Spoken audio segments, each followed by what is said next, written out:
puerta de la mansión se abrió como un telón de teatro, y Lucía apareció en el umbral con una maleta gastada, una carpeta de referencias y una sonrisa que no sabía disfrazarse. El mármol del vestíbulo brillaba como espejo. Las lámparas de cristal parecían galaxias detenidas en el aire. 2 mayordomos, un florero con peonías perfectas y un silencio de museo. Ella carraspeó y con su voz clara dijo: ¿Dónde dejo mi equipaje profesional? Levantó la mochila con dinosaurios que pertenecía al niño. Es altamente sofisticado. Crayones, curitas y galletas que resuelven crisis. Una mucama contuvo una risa. La jefa de servicio, rígida como una regla, apenas asintió. La señora pidió discreción. El pequeño está en la sala azul. Azul de cielo tranquilo o azul de tornado a la vista, bromeó Lucía, avanzando con pasos que parecían pedir permiso al piso. En la sala todo estaba calculado. Sofás de lino claro, arte moderno, juguetes ordenados por tamaño como si fueran soldados en desfile. Lucía soltó un suspiro. Dejo constancia, dijo al aire, divertida. Si un niño juega aquí, la Organización Mundial del Orden bajará la calificación a vida real. Desde el pasillo, él la observaba. Mateo Arriaga, 30 y tantos. Impecable. Reloj que valía un auto. El tipo de hombre que firma con una mirada y compra con un silencio. La había visto llegar por las cámaras, sin pose, sin prisa, con esa honestidad que desarma. Ahora la veía en vivo, moviéndose como si supiera exactamente dónde colocar una risa para que el ambiente respirara. «Señora Arriaga», murmuró el asistente a su costado. «¿La presentamos?» «No», respondió él, sin apartar la vista. «Quiero ver cómo conquista el territorio». El niño entró arrastrando un peluche por la oreja, mirada desconfiada de quien ha aprendido a oler adultos falsos. Lucía se agachó a su altura sin tocarlo. «Hola, capitán. Soy Lucía, especialista en monstruos bajo la cama y en convertir brócoli en árboles comestibles. Tarifa justa, pago en sonrisas». El niño la midió y asintió muy serio. «Yo no pago con sonrisas, pago con galletas». «Trato hecho», dijo ella, sacando de la mochila un paquete. Primera inversión, capital semilla. El aire, que hasta entonces había sido una vitrina, se volvió casa. Las risas del niño rebotaron en los cuadros caros. La jefa de servicio, incrédula, se relajó 1 milímetro. Del otro lado, Mateo sintió algo inusual. Curiosidad sin agenda. Auténtica, pensó, viendo cómo Lucía convertía un salón de revista en un campo de juego con 2 palabras y una mirada. Y peligrosa, se corrigió, porque la autenticidad en su mundo siempre costaba algo. «Hiciste bien en llamarla», dijo al fin, avanzando. Lucía se incorporó limpiándose las manos en el vaquero. «¿Y usted quién es?», preguntó con naturalidad. «El que paga las galletas». «Entonces tenemos un inversor estratégico», sonrió. «Le prometo retorno en carcajadas». Mateo, que estaba acostumbrado a balances, notó que algo se había movido en su mansión sin que cambiara un mueble. La formalidad se había agrietado, y por primera vez en mucho tiempo le pareció una buena noticia. Lucía todavía no sabía quién era aquel hombre que la observaba desde la puerta del salón. Para ella, solo era otro de los muchos señores serios que rondaban la mansión. El verdadero patrón, el fantasma de la casa. Como solía bromear para sí misma, debía estar escondido tras cortinas de terciopelo o encerrado en algún despacho inaccesible. Mientras ayudaba al niño a acomodar los juguetes, comentó en voz alta, sin medir palabras. «Lo curioso es que todos hablan de ese patrón misterioso, pero yo nunca lo he visto. Seguro que ni existe. Ha de ser una invención, un holograma para asustar al personal». El pequeño soltó una carcajada, cómplice. El asistente tragó saliva, temiendo las consecuencias de semejante atrevimiento. Pero el hombre que la observaba no se ofendió. Al contrario, una chispa rara encendió sus ojos. Estaba acostumbrado a reverencias, a frases calculadas, a adulaciones disfrazadas. Nadie jamás había tenido la osadía o la inocencia de llamarlo fantasma. Si existiera de verdad, continuó Lucía, acomodándose el cabello, quizá pagaría mejor, porque criar sola a una niña no es ningún juego. Soy madre y niñera a tiempo completo. El sueldo apenas alcanza para el alquiler, y lo que sobra, lo que sobra se va en lápices de colores y jarabes para la fiebre. El silencio que siguió fue incómodo para todos en la sala, pero para Mateo, el supuesto patrón invisible, fue distinto. Por primera vez en años, alguien le decía la verdad sin esperar nada a cambio. Una mujer común, con ropa sencilla y sonrisa cansada, hablaba de él como si no fuera más que un hombre ausente. Y eso lo desarmaba. No rió, no corrigió. Solo permaneció allí, fascinado con aquella sinceridad, que no tenía precio, y, sin darse cuenta, empezó a desear saber más de la vida de esa niñera que, sin ningún miedo, acababa de arrancarle la máscara a su poder. Al día siguiente, cuando Lucía llegó a la mansión pensando que todo seguiría igual, la esperaba una sorpresa que le dejó el corazón latiendo en desorden. Mateo Arriaga, el fantasma al que había llamado holograma, la citó en el despacho principal. Él se levantó de su silla de cuero y con voz serena pero firme dijo: «He estado observando cómo conectas con mi hijo. Nadie lo había hecho, reír así en meses. Quiero proponerte algo, que dejes los trabajos temporales y te conviertas en la niñera de la casa, aquí, con todas las comodidades». Lucía se quedó muda por unos segundos. ¿Niñera oficial? ¿En esta mansión? ¿Con contrato de verdad y todo?, preguntó incrédula con una sonrisa nerviosa. «Con contrato, salario justo y...». Mateo hizo una pausa, mirándola a los ojos. «Un espacio seguro para tu hija. He decidido habilitar una sala especial en el ala este. Habrá juguetes, maestras de apoyo y todo lo que necesite». Lucía sintió que las piernas le temblaban. Era la primera vez que alguien pensaba también en su pequeña, y no solo en lo que ella podía ofrecer. «No sé qué decir», susurró. «Diga que sí», respondió él casi con una sonrisa. Aceptó, aunque no tardó en descubrir que la vida dentro de la mansión no sería nada sencilla. La primera mañana, confundió el intercomunicador de la cocina con un teléfono, y sin querer, pidió 3 kilos de helado a la central de seguridad. En otra ocasión, activó por error la alarma de incendios mientras intentaba calentar leche en la estufa reluciente que parecía nave espacial. El personal doméstico la miraba entre divertido y desconfiado, pero el niño, su nuevo protegido, no paraba de reír con cada torpeza. Y desde su despacho, Mateo observaba todo con atención. Aquella mujer improvisaba en un mundo que no era el suyo, y aún así lograba que la casa, antes rígida, empezara a sentirse un poco más humana. En poco tiempo, la mansión dejó de ser solo un lugar de mármol y lujos para Lucía. Se convirtió en un campo de pruebas donde cada día debía demostrar que merecía estar allí. Pero no todos lo veían con buenos ojos. Las otras niñeras y parte del personal comenzaron a murmurar a sus espaldas. Algunas la miraban con desdén, como si su ropa sencilla fuese un insulto al uniforme impecable de 1900. «La casa. Dicen que entró aquí por suerte», susurraba una de las cocineras. «O por algo más que suerte», respondía otra con una sonrisa maliciosa, insinuando que la cercanía con Mateo no era mera coincidencia. Los rumores crecían como fuego en seco. Que Lucía era una oportunista, que no sabía comportarse en un entorno refinado, que tarde o temprano el patrón descubriría que no estaba a la altura. Cada comentario llegaba a sus oídos como una aguja. Una tarde, una de las niñeras veteranas se acercó con sonrisa venenosa. «Disfruta mientras dure, querida. Aquí los favores se terminan rápido, y cuando se acabe volverás a donde perteneces. Lucía».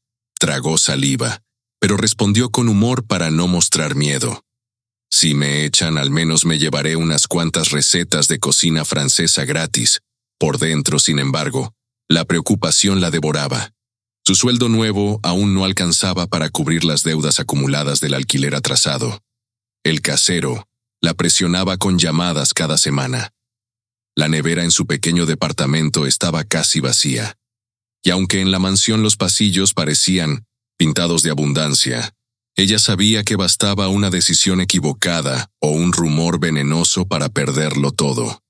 Las noches se volvían eternas. Mientras su hija dormía abrazada al muñeco favorito, Lucía se quedaba mirando el techo, preguntándose cuánto tiempo podría sostener aquel delicado equilibrio. Fingir que nada la afectaba frente al niño y al patrón, mientras en el mundo real las cuentas la perseguían como sombras que no dan tregua, y en silencio crecía dentro de ella un miedo aún más grande que el universo que había conquistado con esfuerzo. Ese trabajo, ese techo, ese lugar seguro para su hija, pudiera desmoronarse por las intrigas de quienes nunca soportaron verla brillar en medio del lujo. La tensión en la mansión alcanzó su punto más alto una mañana, cuando los rumores contra Lucía ya se habían vuelto insoportables. Durante el desayuno en el gran comedor, una de las niñeras veteranas dejó caer la frase con voz calculada, delante de todos: «No sé cómo algunas personas llegan aquí sin experiencia. Supongo que tener la atención del patrón ayuda bastante». Las risas contenidas de algunos empleados hicieron que la sangre de Lucía hirviera, pero antes de que pudiera responder, la voz grave de Mateo cortó el aire como un rayo. «Basta». El silencio fue inmediato. El millonario se levantó de su asiento y, con mirada firme, añadió: «Lucía está aquí porque mi hijo la necesita, porque confía en ella como no ha confiado en nadie más. Y quien no respete eso, no respeta a esta casa, ni a mí». Nadie se atrevió a replicar. Lucía bajó la mirada, el corazón acelerado, sintiendo una mezcla de vergüenza y gratitud. Nunca antes alguien había tomado su defensa con tanta fuerza. Esa misma tarde, mientras guardaban los juguetes después de una larga jornada, Mateo se acercó con un gesto más humano que autoritario. «No dejes que los comentarios te derrumben», dijo en voz baja. «En este lugar muchos sonríen de frente y envenenan por la espalda». Lucía lo miró sorprendida. Estaba acostumbrada a ver al patrón como un hombre distante, casi inaccesible. Pero allí, en ese instante, era simplemente un padre preocupado por proteger lo que importaba. «Gracias», respondió ella, con un hilo de voz. «Aunque no debería necesitar que me defiendan. Estoy acostumbrada a luchar sola». «Tal vez», replicó él suavemente, «pero nadie debería luchar siempre en soledad». El intercambio de miradas duró más de lo debido. Y por un momento, el lujo de la mansión desapareció. Solo quedaron dos personas compartiendo un silencio cargado de algo nuevo. Algo que ninguno se atrevía a nombrar. En los días siguientes, pequeños gestos comenzaron a acercarlos sin que Tema lo planearan. Compartían un café en la cocina mientras el niño dormía. Reían juntos de las torpezas de Lucía al usar los sofisticados artefactos de la mansión. O caminaban por el jardín al atardecer, hablando de cosas simples, lejos de contratos y apariencias. La química era innegable. Cada sonrisa se prolongaba más de lo normal. Cada roce accidental se sentía eléctrico.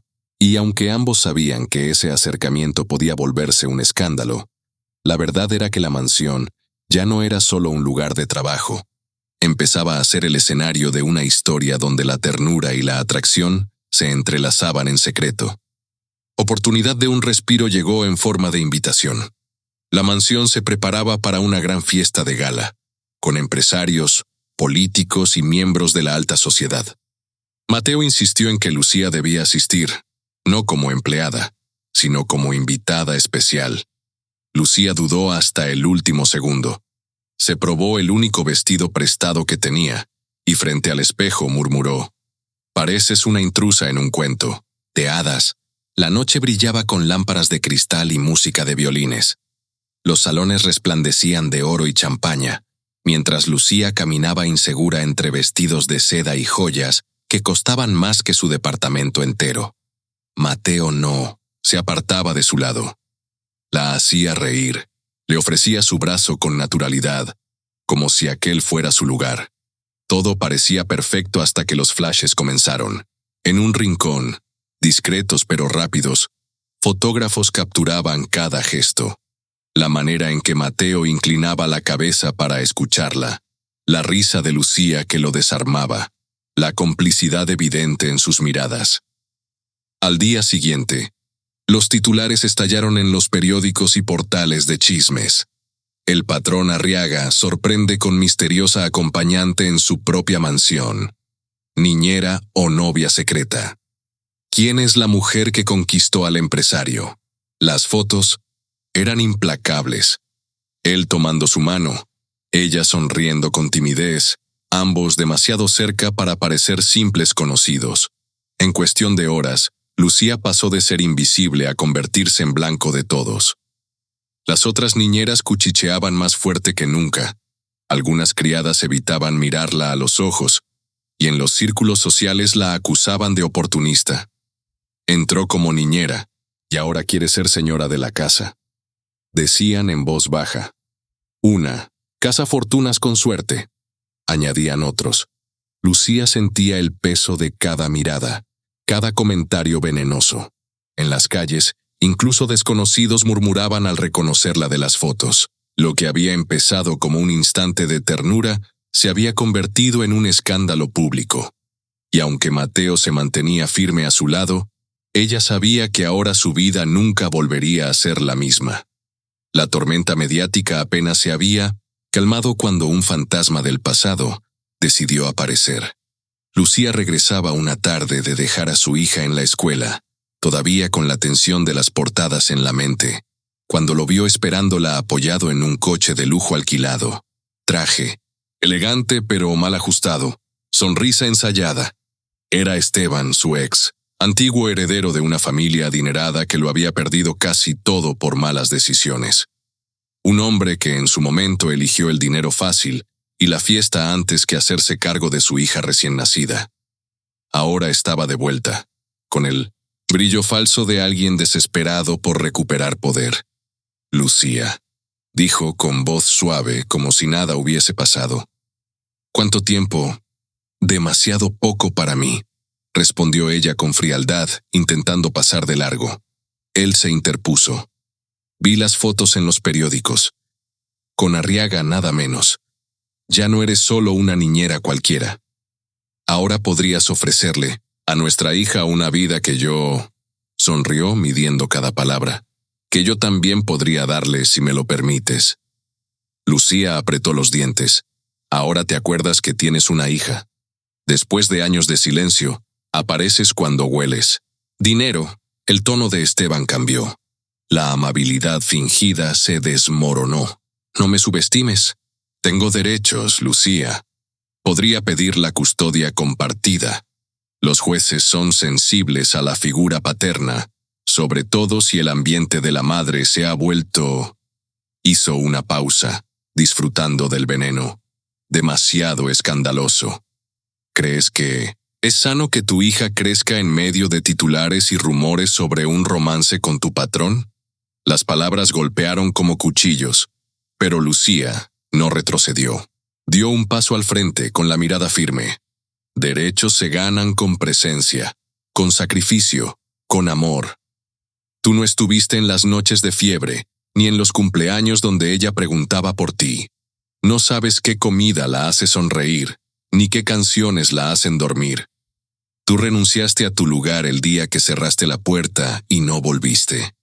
Esteban sonrió con soberbia, como quien guarda un as bajo la manga. Los jueces no siempre ven las cosas así, y yo tengo contactos, amigos en la prensa. Podría ser muy fácil pintarte como una mujer que se aprovechó de un empresario, que expuso a su hija al ridículo público. ¿Quieres correr ese riesgo? Por dentro, El miedo le revolvía el estómago. Sabía que no podía subestimar a un hombre desesperado, pero también sabía que no podía dejar que él la intimidara. Enderezó la espalda y con voz clara contestó: «Escúchame bien, Esteban. No pienso darte un centavo. No pienso compartir a mi hija con un hombre que solo reaparece para chantajear. Y si intentas mover un solo hilo contra nosotras, me vas a encontrar de frente. Y te aseguro que una madre dispuesta a defender a su hija es más peligrosa que cualquier abogado de tu club de amigos». Por un instante, él titubeó. No estaba acostumbrado a esa Lucía fuerte, con el fuego en los ojos. Intentó recuperar la compostura, pero la voz ya no sonaba tan firme. «Tienes una semana para pensarlo. O colaboras, o lo resolveremos en los tribunales. No necesito una semana», replicó ella sin pestañear. «Mi respuesta es no. Hoy, mañana y siempre». Esteban retrocedió con esa sonrisa amarga de los derrotados que aún no lo aceptan. «Te arrepentirás». Lucía lo vio alejarse, sintiendo cómo la adrenalina le recorría el cuerpo. El miedo estaba ahí, sí, pero también algo nuevo. La certeza de que ya no era la muchacha vulnerable que él había abandonado. Ahora era una madre, una mujer que había aprendido a sobrevivir a lo peor, y que no permitiría que su hija pagara las deudas de un hombre roto por su propia ambición.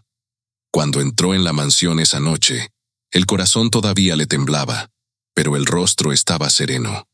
Porque aunque la amenaza era real, algo más fuerte había despertado dentro de ella, la valentía de enfrentarse al pasado sin bajar la cabeza. Las amenazas externas no tardaron en mezclarse con el veneno interno de la familia Arriaga.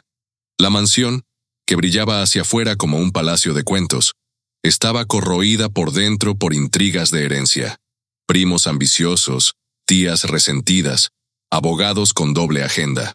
Todos esperaban el momento exacto para arrebatarle a Mateo lo que le pertenecía, y usaban cada rumor contra él. Lucía, desde su discreto lugar como niñera, fue la primera en notar los movimientos sospechosos. Escuchó conversaciones a medias en los pasillos, cartas escondidas en cajones, y hasta descubrió a un administrador de confianza copiando documentos en la oficina privada del patrón. En lugar de callar, se atrevió a hablar. «Señor Mateo, no sé si es mi lugar, pero hay cosas que no cuadran.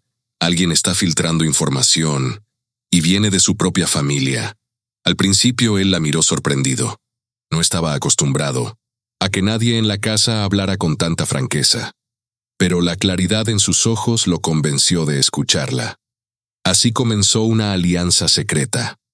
Por las noches, mientras los demás dormían, se reunían en la biblioteca para revisar papeles, cotejar firmas, desenredar mentiras. Lucía, con su instinto callejero y su inteligencia práctica, encontraba patrones que los abogados habían pasado por alto. Mateo, con su visión estratégica, transformaba esas pistas en planes concretos para cerrar las grietas legales. El trabajo era intenso, pero también íntimo.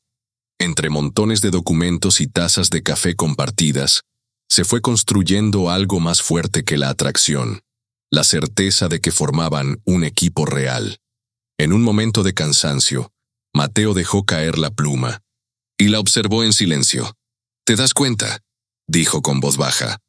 «Toda mi vida me rodeé de gente preparada, con títulos, con apellidos ilustres, y ninguno ha hecho por mí lo que tú lograste en unas semanas». Lucía sonrió, cansada pero firme. «Porque yo no busco quedarme con su fortuna, Mateo. Yo solo quiero que su hijo y el mío tengan un lugar seguro para crecer». Aquella frase lo golpeó más fuerte que cualquier documento. No era ambición lo que movía a Lucía, era lealtad. Y en un mundo donde todos parecían tener un precio, descubrir a alguien incorruptible se convirtió en un regalo. Esa noche, cuando firmaron el último documento que blindaba la herencia contra el complot de los primos, Mateo se permitió un respiro. Cerró el cuaderno, se acercó a ella y dijo con honestidad desnuda: «Lucía, no eres solo la niñera de esta casa. Eres la pieza que faltaba en mi vida. Ella se quedó en silencio, con el corazón latiendo desbocado, consciente de que aquel vínculo ya había cruzado la frontera del deber. La tensión en la mansión ya no era solo por herencias o intrigas familiares. Había otra batalla silenciosa que Lucía no podía seguir negando, la que se libraba en su propio corazón. Una tarde, después de revisar documentos y frenar otro intento de sabotaje de los primos, Mateo cerró la carpeta y no habló de negocios. Se levantó, caminó hacia la ventana y, con la voz más serena que ella jamás le había escuchado, dijo: «Lucía, no puedo seguir fingiendo que todo esto es solo trabajo». Ella lo miró, sorprendida. «¿Qué quiere decir?». Mateo se volvió hacia ella, sus ojos oscuros reflejando una mezcla de decisión y vulnerabilidad. «Quiero decir que me importas más de lo que debería. Que desde que llegaste a esta casa, que siempre me pareció fría, tiene vida. Que tu risa me persigue aun cuando no estás». Lucía bajó la mirada, con el corazón acelerado. «Mateo, no diga eso. Usted y yo somos de mundos distintos. Yo soy una niñera, una mujer que lucha cada día para pagar cuentas. Usted pertenece a una élite donde yo nunca encajaría». Él dio un paso más cerca, reduciendo la distancia. «¿Y qué importa el mundo, si cuando estoy contigo siento que por fin pertenezco a algún lugar?». Lucía tragó saliva, luchando contra la oleada de emociones. «No es tan sencillo. La gente ya habla, ya me señala, y yo tengo a mi hija. No puedo arriesgar su estabilidad». Mateo tomó suavemente sus manos, obligándola a mirarlo. «No te pido que arriesgues nada, solo te pido una verdad. ¿Sientes algo por mí, Lucía?». Hubo un silencio largo, lleno de respiraciones contenidas. Finalmente, ella dejó escapar la confesión que llevaba tiempo escondiendo. «Sí, siento. Más de lo que debería. Y es eso lo que me asusta». Los ojos de Mateo brillaron con alivio. «Entonces no estoy solo en esto». Lucía asintió con lágrimas contenidas. «No, no estás solo. Pero lo nuestro no será fácil. El amor no borra las diferencias, Mateo». Él acarició su rostro con ternura. «Tal vez no las borra, pero nos da la fuerza para enfrentarlas». En ese instante, el dilema quedó expuesto. Entre ellos había un abismo social, sí, pero también un amor verdadero, imposible de ignorar. El clímax llegó como una tormenta imposible de detener. Justo cuando Lucía y Mateo empezaban a admitir lo que sentían, el mundo exterior se encargó de ponerlos a prueba. Los primos, desesperados por perder el control de la herencia, se aliaron con la prensa sensacionalista y, como último golpe, hicieron aparecer al ex de Lucía, ese hombre que había abandonado a su hija, y ahora regresaba con un disfraz de padre arrepentido. Los titulares explotaron: el patrón Arriaga enredado con su niñera, y un escándalo de custodia en puerta. Las fotos circulaban por todos lados. Lucía saliendo de la mansión con su hija, Mateo abriéndole la puerta del coche, miradas cómplices capturadas por teleobjetivos. Para la sociedad elitista, aquello era dinamita. Para la familia, un argumento perfecto para expulsarla. Una noche, en el salón principal de la mansión, los opositores decidieron acorralar a Mateo. Estaban los primos, 2 tías y hasta un abogado, de confianza de ellos. Lucía fue llamada casi como acusada, mientras las miradas la atravesaban con desprecio. «Esta mujer está destruyendo la reputación de nuestra familia», acusó una de las tías. «Una niñera convertida en amante escandalosa. ¿Eso es lo que quieres, Mateo? ¿Convertirnos en burla pública?». Lucía respiró hondo, intentando mantenerse firme. Antes de que pudiera hablar, el ex levantó la voz. «Además, no olviden que yo soy el padre de esa niña, y voy a exigir mis derechos en los tribunales. Un juez no verá con buenos ojos que crezca en medio de semejante circo». Un murmullo recorrió la sala, todos contra ella, como si ya estuviera condenada. Fue entonces que Mateo se levantó de su asiento. Su voz retumbó con autoridad, clara y serena pero cargada de emoción. Basta. El silencio se hizo inmediato. Mateo caminó hasta ponerse al lado de Lucía y, sin dudar, entrelazó su mano con la de ella delante de todos.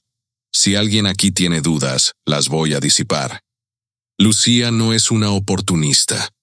Es la mujer más íntegra que he conocido en mi vida. Cuando todos ustedes se dedicaban a pelear por fortunas, ella me enseñaba lo que significa lealtad. Cuando la prensa me llamaba arrogante y distante, ella me recordó lo que es la humanidad. Los primos protestaron, pero Mateo los calló con la mirada. ¿Y saben qué más? No voy a permitir que nadie use a su hija como arma. Ese hombre que se hace llamar padre la abandonó, y ahora pretende venir a chantajear. No lo permitiré, ni como hombre, ni como patrón, ni como alguien que la ama. El impacto fue total. La mira, palabra quedó suspendida. La ama. Lucía sintió que el mundo se detenía. Nunca había escuchado a alguien defenderla así, mucho menos frente a los que siempre la habían menospreciado. La familia enmudeció. La prensa quedó sin material nuevo, y el ex se retiró con la derrota pintada en el rostro. Esa noche, en medio de los ecos de la tormenta, Lucía comprendió que la verdadera victoria no estaba en los documentos ni en los apellidos, sino en esa declaración pública. Por primera vez, ya no era la niñera humilde rodeada de poderosos.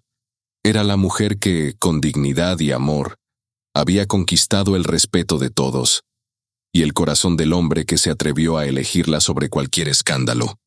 La tensión que había dominado la mansión durante semanas parecía desvanecerse aquella noche. Los herederos estaban reunidos en el gran salón, aún incrédulos después de ver a Mateo defender públicamente a Lucía. El murmullo de reproches se convirtió en un silencio expectante cuando él, con el rostro sereno pero decidido, pidió que todos permanecieran allí. Porque tenía algo más que decir. Con un gesto elegante, Mateo tomó la mano de Lucía y la llevó al centro de la sala, justo bajo la lámpara de cristal que iluminaba a todos por igual.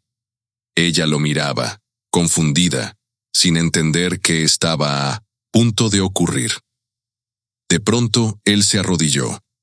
El eco del movimiento resonó entre las paredes de mármol, dejando a los presentes sin aliento. Sacó de su bolsillo una pequeña caja y, abriéndola con calma, reveló un anillo brillante. «Lucía», dijo con voz firme pero cargada de emoción, «me diste lo que nadie aquí fue capaz. Verdad, lealtad y amor sin condiciones.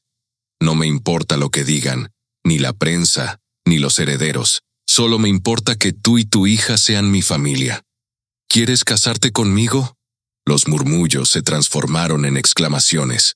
Lucía llevó la mano a la boca, con lágrimas en los ojos, incapaz de hablar por unos segundos. Antes de que pudiera responder, la pequeña corrió hacia ellos abrazando a Mateo con fuerza. «¿Eso significa que vas a ser mi papá de verdad?», preguntó con inocencia. Mateo acarició su cabello y respondió con ternura. «Si tú quieres, desde hoy y para siempre». Niña asintió con una sonrisa que derritió cualquier resistencia que aún quedaba en la sala. Lucía, temblando de emoción, finalmente encontró las palabras. «Sí, Mateo. Sí, quiero casarme contigo». El salón, antes escenario de intrigas e insultos, se llenó de aplausos, lágrimas y hasta de sonrisas de quienes se habían mostrado en contra. En ese instante la mansión dejó de ser símbolo de poder frío y se transformó en un verdadero hogar, porque al final no ganó la herencia, ni la riqueza, ni el apellido. Ganó el amor, ganó la familia, ganó la valentía de una mujer que no se dejó aplastar por los prejuicios y que encontró en el lugar más inesperado la vida que siempre soñó. Y ahora, la pregunta es para ti. ¿Qué harías tú en lugar de ella? ¿Aceptarías arriesgarlo? todo por un amor verdadero, aun cuando el mundo entero estuviera en tu contra.